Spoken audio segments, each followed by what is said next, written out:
Hello friends, welcome to P Learning Tech. My name is Alok Pandey. Here we are going to discuss about the most important topic, that is digital electronics. You know, digital electronics में हमें क्या क्या पढ़ना है, और digital electronics हम electronics engineering के second year के थर्ड सेमेस्टर में पढ़ते हैं मोस्टली। तो मैं पूरे डिजिटल इलेक्ट्रॉनिक्स का प्लेलिस्ट दूंगा आपको। इसमें एक एक टॉपिक कवर किए जाएंगे, एक एक चैप्टर के एक एक पॉइंट्स कवर किए जाएंगे। आपको किसी पॉइंट में कोई भी प्रॉब्लम होगी तो आप हमें कमेंट करेंगे, और मैं हर एक चीज़ को बताने का पूरा उत्तरदायित्व लेता हूँ। लेकिन आप लोग हमें मोटिवेट करने के लिए कमेंट्स में अपने एडवाइस ज़रूर लिखिए, और हमें बताइए कि हमारे लेसन्स, हमारे कोर्स आपको पसंद आ रहे हैं कि नहीं आ रहे हैं, ठीक है। और अगर हम इसे और बेहतर कर सकते हैं तो आप बताइए कि हाँ आप बेहतर करें, और तरीका भी अगर आप बता सकें तो ज़्यादा बेहतर होगा, ठीक है। तो हम लोग चलते हैं डिजिटल इलेक्ट्रॉनिक्स। यहाँ पर एक सर्किट बना हुआ आप देख सकते हैं। तो इस टाइप के सर्किट हम यूज़ करते हैं मोस्टली डिजिटल इलेक्ट्रॉनिक्स के अंतर्गत। यहाँ पर इस लेसन में मैं आप सबको इसका इंट्रोडक्शन दूंगा, आपको बताऊंगा कि डिजिटल इलेक्ट्रॉनिक्स है क्या, इस वर्ड डिजिटल का मतलब क्या है और इसके डिफरेंस क्या हैं, ठीक है। डिजिटल एंड एनालॉग सिस्टम्स क्या हैं, ठीक है। तो सबसे पहले हमें जानना होगा कि हमारे एग्ज़ाम में कितने मतलब हमारे सिलेबस में क्या कंटेंट है जो कि डिजिटल इलेक्ट्रॉनिक्स के अंतर्गत पहले चैप्टर में हमें पढ़ना है। तो पहले चैप्टर के अंतर्गत हमें इंट्रोडक्शन पढ़ना है। इंट्रोडक्शन हमारा कंटेंट का पहला यूनिट है, जिसमें हमें दो चीज़ें पढ़नी हैं, distinction between analog and digital signal और application and advantage of digital signals. आगे आपके कंटेंट्स में बहुत सारे हैं, जैसे binary numbers, parity, decimal number, hexadecimal और shift register, register, flip flop, counters आप आगे पढ़ेंगे, उनके बारे में भी बताया जाएगा। लेकिन ये मेरा पहला लेसन है डिजिटल इलेक्ट्रॉनिक्स का, इसे आप समझिए और जैसा आपको लगे वैसा एडवाइस कीजिए, ठीक है। तो चलिए हम लोग चलते हैं, बात करते हैं कि डिजिटल क्या होता है, ठीक है। Digital means changing the way we work, अर्थात डिजिटल के कहने से तात्पर्य ये है कि जो हम करते हैं काम या काम करने का जो तरीका है उसमें बदलाव ही डिजिटल कहलाता है, ठीक है। जैसे आज हम कोई काम कर रहे थे, पहले ज़माने में हम क्या करते थे कि पैसा होता था तो हम उसे जाते थे बैंक में जमा करते थे, फिर उसे लेकर आते थे, फिर उसे हम अपने यूज़ में लगाते थे। आज के समय में क्या है, पैसा बैंक में ना हम डालने जाते हैं ना हम निकाले जाते हैं, ठीक है। मैक्सिमम हम डिजिटलाइजेशन कर चुके हैं, और हमारे अकाउंट में पैसा कोई ट्रांसफ़र कर देता है, या जैसे हम किसी ग्रुप या किसी कंपनी में काम कर रहे हैं तो कंपनी वाला पैसा ट्रांसफ़र करेगा हमारे बैंक में, और बैंक से ही हम पैसा ट्रांसफ़र कर देंगे, जहाँ जो सामान कर लेंगे हम उसे पेमेंट कर देंगे। तो यहाँ पर बैंकों का डिजिटलाइजेशन हो गया है, साथ में हम लोग खुद भी डिजिटलाइज हो रहे हैं।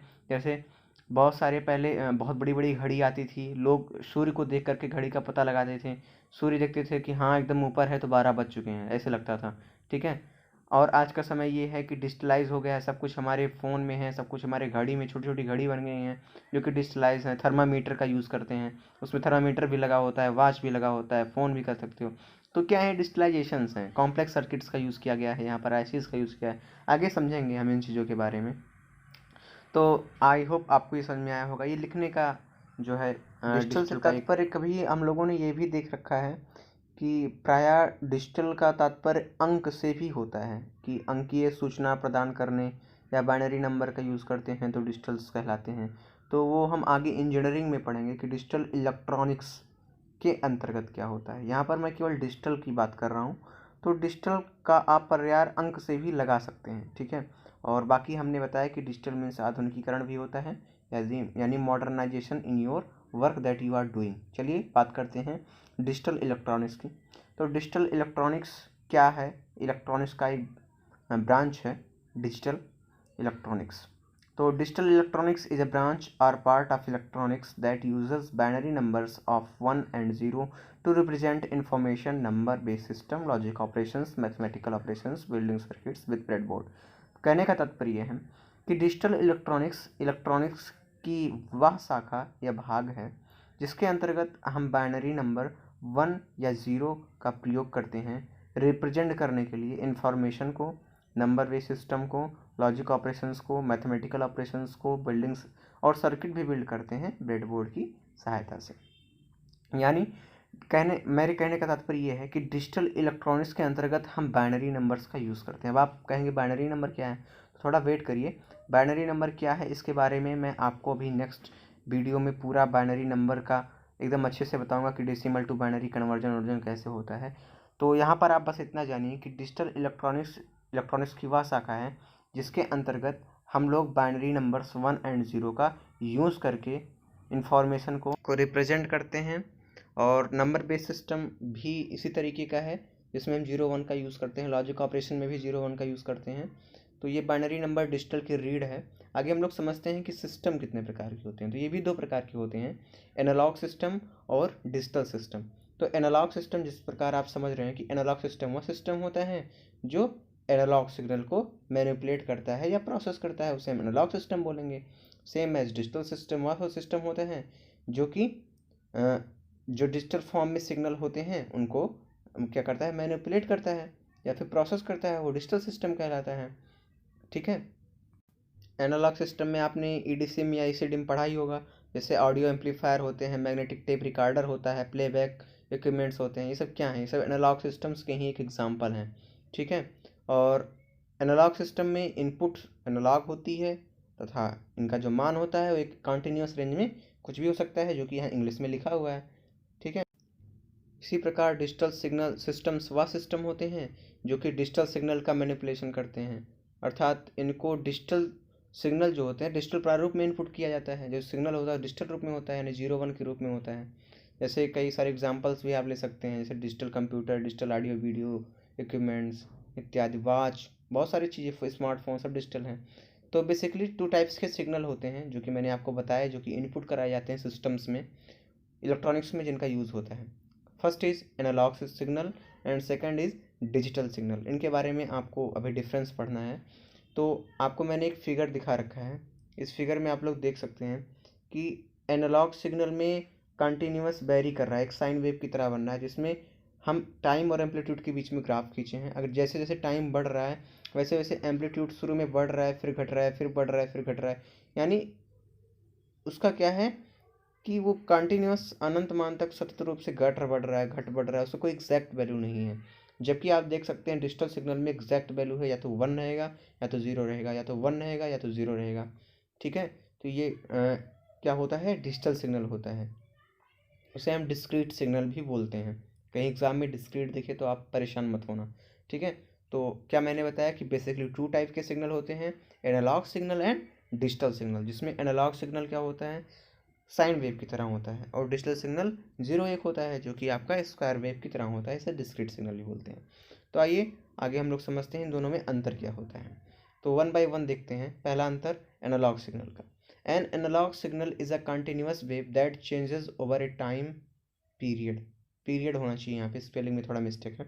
तो एनालॉग सिग्नल वह होता है, एक कंटिन्यूअस वेव होता है। मैंने भी आपको बताया कि सतत वेव होता है जो कि एक टाइम पीरियड के बाद चेंज होता रहता है। जो कि साइन वेव में आपने देखा कि टाइम जैसे जैसे बढ़ रहा है, एम्पलीट्यूड बढ़ रहा है, फिर अचानक एम्पलीट्यूड घट रहा है, फिर एकदम घट रहा है, नेगेटिव में जा रहा है, फिर बढ़ रहा है। तो वो एनालॉग सिग्नल है। ठीक है।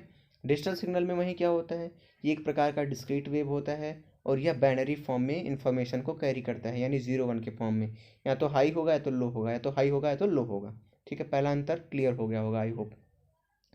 दूसरा है रिप्रेजेंटेड बाय साइन वेव। मैंने यही कहा कि ये साइन वेव से रिप्रेजेंट किए जाते हैं।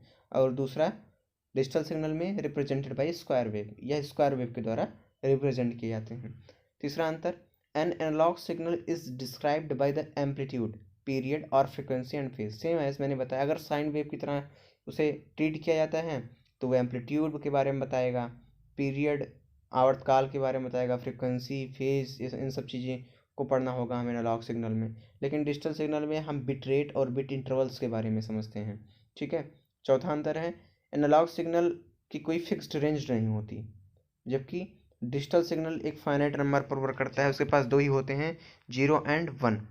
पांचवा आपका अंतर है, an analogue signal is more prone to distortion. यानी एनालॉग सिग्नल में डिस्टॉर्शन होने के चांसेस ज़्यादा होते हैं। ठीक है। यानी प्रोन मतलब इच्छुक होता है कि वो डिस्टॉर्शन उसको मतलब मज़ा आता है उसको डिस्टॉर्शन होने में। ठीक है, you can say that. And a digital signal is less prone to distortion. लेकिन जो डिजिटल सिग्नल होता है वो कम चाहता है डिस्टॉर्ट होने का, और कम डिस्टॉर्ट भी होता है। ठीक है। छठवां है एग्जाम्पल, इसको एज ए एग्जाम्पल ट्रीट कर सकते हैं।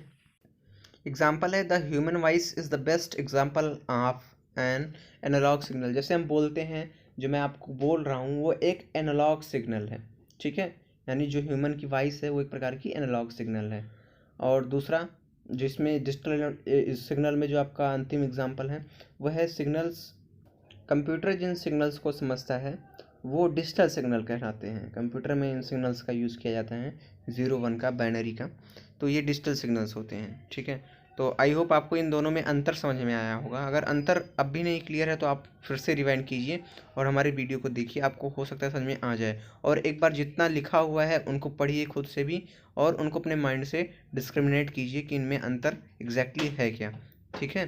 तो चलिए हम लोग बात करते हैं इसके एप्लीकेशन और एडवांटेज के बारे में। तो पहला है digital systems are easier to design. Digital signal को यानी सिस्टम को डिज़ाइन करना आसान होता है। क्यों आसान होता है?